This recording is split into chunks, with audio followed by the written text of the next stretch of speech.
मैं रचना मैम आपके समक्ष आई हूँ पार्ट 2 लेकर, जो हमारा स्टैंडर्ड 4th का है और चैप्टर हमारा 3rd चल रहा है पोएम का। ठीक है, उसका सेकंड पार्ट लेके आई हूँ आपके समक्ष। 15 से हम स्टार्ट करेंगे बच्चों। Use the following words in the sentences of your own. तो आपको फर्स्ट जो दिया है उसके बारे में आपको एक सेंटेंस बनाना है। ठीक है, तो वो सेंटेंस है हमारा बीनीथ। जैसे मैंने आपको बताया, बीनीथ मतलब under. A cat was beneath the table. देखो है ना इजी, एकदम इजी है। Breeze, a cool breeze touched her cheeks and neck.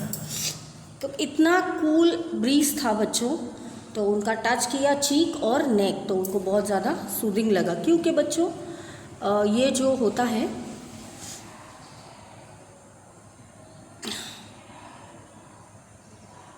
Bridge बहुत ठंड होती है और जब धूप बहुत ज़्यादा पड़ती है तो ये एकदम सुकून देता है। Rain drops scattered on her head. City, Ahmedabad is a big city. ठीक है। Trees are our best friends. There are some words that can be placed before a noun to show the place of the noun.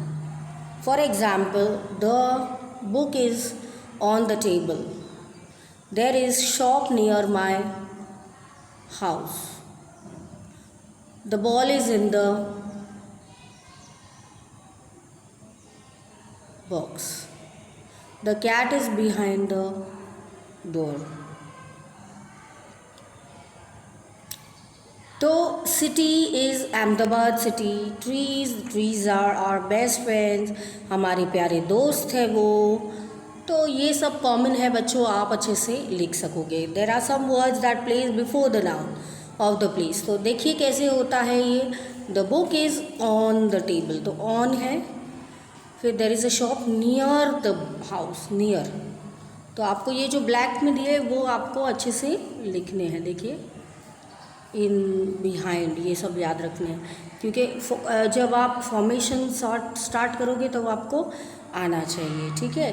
Fill in the blanks with appropriate prepositions given in the तो brackets. तो prepositions क्या होते हैं देखिए। We went to the market, है ना। कुछ लोग बोलते हैं we went at the market. तो टू आपको यूज़ करना है, सिंपल इंग्लिश आप यूज़ कीजिए। He lives in the small town inn. I met him in the afternoon. तो देखिए कहाँ इन यूज़ करना है। He took something from the drawer. He put the books on the table. On मतलब table के ऊपर। In the afternoon मतलब दिन में हम मिले, दिन में। टाउन में हम मिले, मार्केट में हम गए। तो आपको ये थोड़ा सा दिमाग लगाना है कि हमको क्या बोलना है। There is someone at the door, तो दरवाजे पे कोई है, तो एट यूज़ करना है बच्चों। तब एट। फिर she walks to school. The monkey jump from the tree. I go to school at 8 o'clock. My mother cooks tasty food for me, मेरे लिए। चलिए झटपट देख लेते हैं। Some letters are missing in the each word. Write E A in the each word. तो देखते हैं। ट्री, स्लीप, प्लीज, तो सब जगह आपको ई ऐड करना है। देखो, बीप, टीज, ट्रीज आपको पता है, स्लीप आपको पता है, प्लीज कब बोलते पता है, बीप, बीप जैसे कोई टेलीविज़न चल रहा हो तो बीप साउंड आता है बीच बीच में। अगर आपको वो कुछ अभद्र लैंग्वेज हो, आपको अगर उनको नहीं सुनाना है तो बीप करके आवाज़ आता है। आप बिग बॉस वगैरह में देख सकते हो। टीज मतलब चिढ़ाना। फीट, पैर, दोनों पैर। टीच मतलब मैं अभी आपको सिखा रही हूँ। मीट मतलब मिलना। तो पेज नंबर 35 पे हमने इतना सीखा बच्चों। लेट्स सी हमारा पेज 36 क्या कहता है। एनसीईआरटी का हम स्टैंडर्ड 4 कर रहे हैं यूनिट रन पोएम। तो देखिए 36 पे क्या दिया है। तो देखो बीट हो गया, बीट करना मतलब अगर मम्मी आपको ग्लूकॉन डी दे रही है तो क्यों दे रहे हैं, क्योंकि धूप बहुत ज़्यादा है तो आप बीट द हीट कर रहे हैं ना। फीट हो गया, फिर ग्रेट हुआ, ग्रेट, ब्लीट और चीट। तो ये वर्ड्स आपको ध्यान रखने हैं, 5 बार लिखने हैं।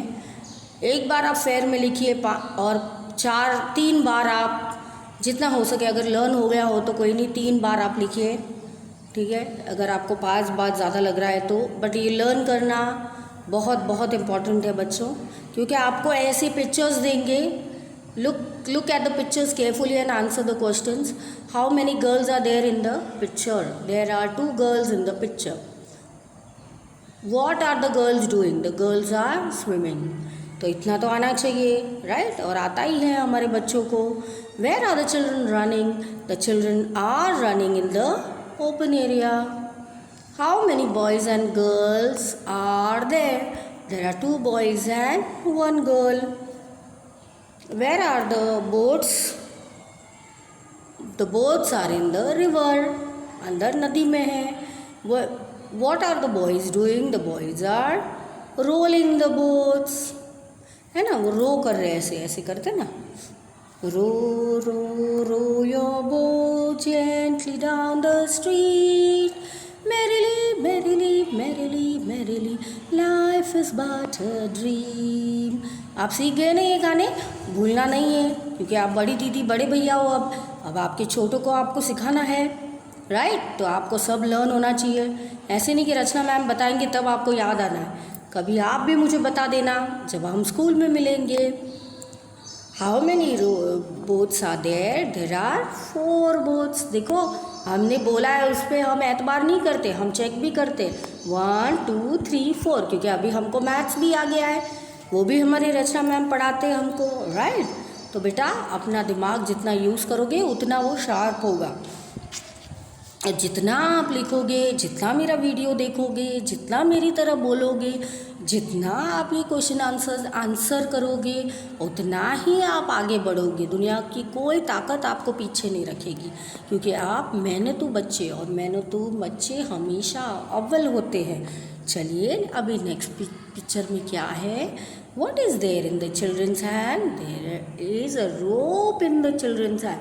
आप देख रहे हो क्या है ये है बड़ी सी टाइट वाली जाडी सी रोप। किसको क्या बोलते हैं? जो मम्मी बांधते हैं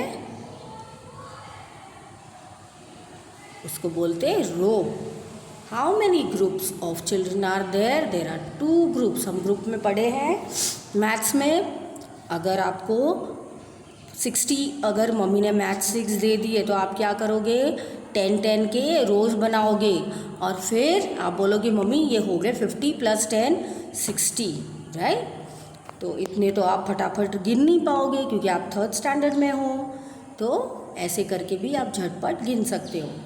how many children are there in each group? There are 3 children. तो इक्वल इक्वल हो गया ना, नहीं तो बोलेंगे देखो ये लोग चीटिंग करते हैं, है ना? चलो next, what is the boy doing? The boy is practicing high jump. Why is there a cushion below? There is a cushion below for the boy's safety, ताकि वो गिरे तो उनको लगे नहीं, ठीक है?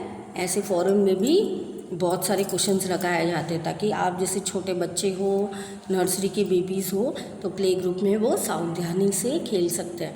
और ऐसे सोफे हर जगह बिछो के रखते हैं ताकि उनको लगे नहीं। तो चलो इसके साथ हमारा ये पोएम